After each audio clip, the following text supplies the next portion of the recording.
नमस्कार मंडळी, सुवर्ण कोकण यूट्यूब चॅनलमध्ये मी आशिष नाटळकर तुमचं सगळ्यांचं पुन्हा एकदा स्वागत करतो। तर मंडळी, सध्या कोकणामध्ये मस्त असा पाऊस पडतोय आणि संपूर्ण सगळीकडे हिरवगार वातावरण आहे। तर अशा वातावरणात आपल्याकडे ना रानांमध्ये रानभाजी मिळते, करटोली, त्याच्यानंतर भारंगी, टाकळा, कुरडू भाजी, अशा विविध प्रकारच्या भाज्या मिळतात। अळू देखील मिळतं। तर आम्ही आता काजू आणि आंब्याच्या बागेतून चाललोय। झाला चढ वरती, बुसण्याक चढाक भेटत नाही पांदीवरनं, पूर्ण पांदी ओली झाली। एका उचलून घे, उचून घे रे, एका उचून घे, बाईक उचून घे। बाय बाय आता चालली या झाडावरना। रानात असेच जागा शोधित शोधित जावचे लागतात, कारण गडगे वगैरे घातलेले असतात, शिरडा घातलेली असतात। तर आता आम्ही टाकळा, भारंगी आणि शोधायला चाललोय, एका कंपाऊंडमधून दुसऱ्या कंपाऊंडमध्ये। तर इकडे गडगा आहे, आता गडगा हा क्रॉस करणार। एक नंबर भूषणने गडगो क्रॉस केले ते। तर हे आम्ही आता दुसऱ्या बागेत येलो। इकडे आता बघूया काय भेटता, काय टाकळो भेटता। हे समोर टाकायचीच भाजी आहे काय? ओके ओके, हे काढूया यो। तर ही बघा, ही टाकळ्याची भाजी असा मस्त असो कोवळो पालो असा। हे बघा पूर्ण असं इकडे भरपूर टाकळो चिला, कारण ह्याचे जे बिये असतात ना ते एकदम जास्त प्रमाणात पडतात आणि असं एका ठिकाणी रुजता पूर्ण। काढा रे। इकडे कुमार, भूषण आणि अमोल तिघजण टाकळो काढतात। तर ह्याची आपण अशी ना कोवळी कोवळी पानं आपण घेतलो। तर ह्या पूर्ण असा मूळ असता, पूर्ण असा चिवट असता। तर याचा आपण मूळ नाही घेणार आहोत, फक्त हे खालची पण आपण पानं नाही घेणार आहोत। हे वरचे फक्त 2 ते 3 पानांचं जो एक हे असतं तो आपण घेतलो, कारण ती भाजी चांगली लागता। तर इकडे आता हे तिघजण काढतात।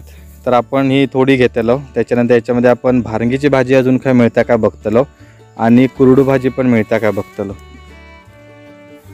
अजून गडगो, गडगेच गडगे, सगळीकडे गडगे घालून ठेवले नियत। आणि भूषण बरे जणाजण उडिया मारता। तर इकडे हा एक कुड्याचं झाड आहे आणि ह्या कुड्याच्या शेंगाची पण भाजी करतात, पण आपण आता शोधतोय भारंगी। इकडे आहे काय? होय रे, ही बघ बाजू करो भूषण। तर ही बघा, ही आहे भारंगीची भाजी। तर अशी जंगलामध्ये मिळते, तर ह्याची देखील आपण कोवळी पानं घेणार आहोत। ही जी हिरवी झालेली जून फांदी आहे, जून पान आहे, ते आपण घेणार नाही आहोत।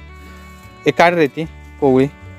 तर इकडे छोटंसंच इथे झाड आहे, तर आपल्याला थोडीशीच मिळणार आहे। वरची तीन काढती तीन हा व्हायता काढतीन।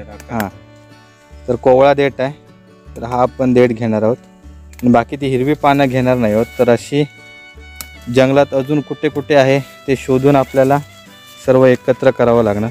कर, अकाउंटला जमा कर। आम्ही एक पिशवी घेतली, त्याच्यामध्ये आपण टाकळा, भारंग्याची भाजी आणि कुरडू भाजी कुठे मिळते का बघूया। इकडे एक काटल्याची वेल आहे, पण याच्यावर छोटीच काटलं आहेत, अजून ती रेडी झाली नाही आहेत, मग आपण त्याला काढणार नाही आहोत। हे पण छोटंसंच आहे, त्यामुळे ह्यांना आपण असंच ठेवणार आहोत। त्याच्यामध्ये भरपूर असे गुणधर्म असतात, तर त्याची आपण पुढे माहिती घेणारच आहोत। आणि ह्या अशा वेली पूर्ण जमिनीवर असतात। आता ही वेल कुठे कुठे गेले ते आपण बघूया। तर इकडे काहीच नाही आहे, त्यामध्ये हात घालताना जरा सांभाळून हात घालावा लागतो, कारण सरपटणारे प्राणी वगैरे असतात। आणि याच्यामधला अजून एक प्रकार आहे, तर ही मेल वेल आहे, म्हणजे याला फक्त तुम्हाला फुलं येतात, बाकी या वेलीला फळं वगैरे येत नाही। तर ह्या देखील भरपूर प्रमाणात अशा जंगलात असतात। पालेभाजीमध्ये अजून एक आढळणारा सर्रास प्रकार म्हणजे दिंडा। तर या दिंड्यांच्या पानाची देखील भाजी केली जाते, पण आम्ही अजून केली नाही। आमचे आजी आजोबा खायचे करून ही माहिती आहे, पण आम्ही अजून कधी ट्राय नाही केलं। तर ही देखील अशा आंब्याच्या बागेंमध्ये वगैरे किंवा रानात भरपूर प्रमाणात मिळतात। तर ह्याच्याबद्दल काय माहिती असेल तर ते आम्हाला नक्की कळवा। तर ह्याचा देखील औषधी वगैरे उपयोग भरपूर आहे। तर याची माहिती मी शोधतोय नेटवर, तर ती मिळाली की आपण याच्यावर नक्की व्हिडिओ बनवू। हा काटलीचा वेल असा कलमांच्या फांदीवर देखील जातो, तर हा असा वरती गेलाय वेल पूर्ण।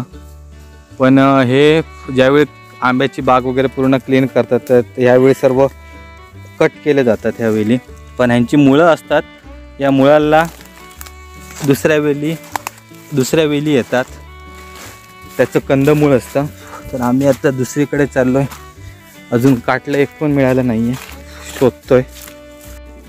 इकडे एका वेलीवर काटला भेटले आहेत, तर हे बघा, हे आहे एक मीडियम साईज, तर हे आपण काढणार आहोत। अजून काय आहेत का बघा आमल्या वेल नीट बघा। तर हे वेल व्यवस्थित सांभाळून हे करावं लागतात, कारण भरपूर नाजूक असतात हे वेली। वाव, हे बघा अजून एक भेटलं, हां काढते का, हे धर 2 टाका जमा कर। तिकडे बघ खाली काय काय, हे व्हायचं बघ, एक मिनिट व्हायचं बघ कसं आता मस्त काटला की। हे बघा, हे पूर्ण मोठं झालेलं काटलं आहे, साधारण 1.5 इंचापर्यंत आहे काटल्याची साईज, आणि जाडीला पण 1 इंच आहे। मस्त अशा प्रकारची काटलं मिळाली ना तर व्यवस्थित चांगली भाजी होते त्याची। इकडे भरपूर मच्छर आहे, पूर्ण झाडीवरची मच्छर आहे, एक बारक्या पण नाका आहे त्याच्यामध्ये तिकडे। तर ही दिंड्याच्या झाडावर पूर्ण वेल पसरले आहे, आणि 3 ते 4 काटली मिळाली आम्हाला पूर्ण चांगली व्यवस्थित मोठी अशी, बाकीची आहेत ती लहान आहेत। तरी काटल्याची भाजी भरपूर महाग असते, कारण त्याच्यामध्ये जे औषधी गुणधर्म आहेत ते भरपूर असतात, त्याच्यामुळे ही भाजी कारल्यापेक्षा देखील महाग आहे आणि रेअर मिळते। हे जे झाड आहे रानवांगीचं आहे, तर ह्याला छोटी छोटी वांग्यासारखी फळं येतात, तर हे औषधी आहे आणि पावसाळ्याच्या वेळी रानात मिळतं प्रामुख्याने। तर आम्ही आता दुसऱ्या बागेत आलो आहे, तिकडे असत काय, इकडे अजून एका ठिकाणी काटली मिळाली आहेत, इकडे अजून एका ठिकाणी भारंगीची भाजी मिळाली आहे। ही आता फुलत आली आहे, तरी पण आपण ही घेणार आहोत, कोवळी पानं कुटून।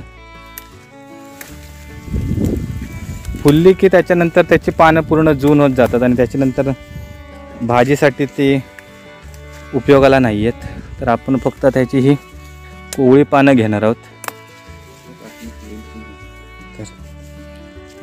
आणि ही आहेत गंधारीची फुलं, मस्त असा कलर आहे, 1 नंबर। मंडळी, हे आहे रान अळू, तर ह्या अळूच्या पानांची देखील भाजी करतात, पण आपण भाजीसाठी घेणार आहोत पांढरं अळू। या बघा, पान असं हिरवं आहे आणि त्याचा देठ जरासा काळा आहे, त्यामुळे आम्ही याला काळ्या देठाचा अळू बोलतो। तर ह्याला थोडीशी खाज जास्त असते, त्यामुळे आईने आम्हाला सांगितलं आहे की तुम्ही पांढऱ्या देठाचं अळू घेऊन या, तर आपण ते आता शोधतोय। मी आता आलो आहे शेतामध्ये आमच्या, तर कुरडू भाजी प्रामुख्याने आपल्याला शेतामध्ये वगैरे मिळते, तर इकडची आता मी 2 दिवसापूर्वीच सगळी कुपळून टाकली आहे, कारण इकडे भेंडीची लागवड केली आहे मी, त्यामुळे या ठिकाणची सर्व काढली आहे। तर इकडे ह्या रानांमध्ये कुठे आहे का बघूया, हे अजून क्लीन करायचं आहे। तर ही बघा,